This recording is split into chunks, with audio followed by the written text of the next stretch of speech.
Hi guys! So, for today, we will be unboxing Jordan 1 Low Retro Dark Mocha.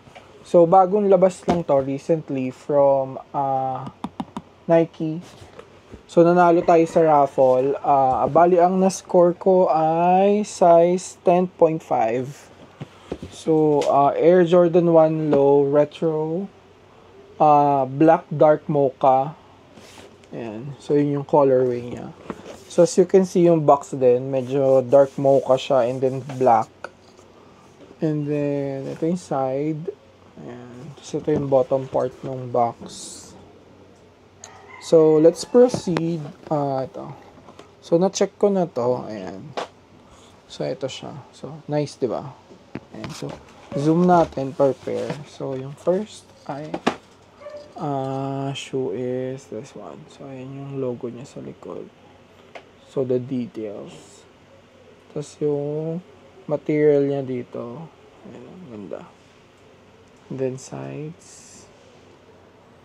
Ayan. Zoom natin. And then, this part. And then, yung tongue niya. Ayan. And then, inside ay ito. Ayan siya. Nice, right? Kasi yung bottom part, natin. So, this one, marami silang ni-release para hindi mataas ang resale value. So, everyone can get. Unlike before, di ba yung Dark Mocha na high, medyo expensive siya. Yung resale value niya. Plus, yung quantity is medyo onte. So, ayan. Excuse for the dogs. May pumasok lang sa bahay.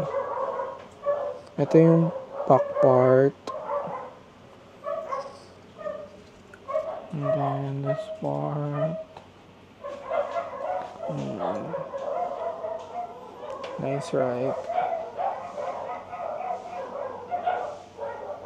Ayan. So, ito yung sasotin ko for Japan. Kaya ako siya in-unbox. Dapat next week pa. So, yun lang guys. So, cup kayo. So, maraming stocks nito si Nike. So, hindi ganun kataas yung resale value niya, di ba? Ang ganda. So, thanks guys for watching.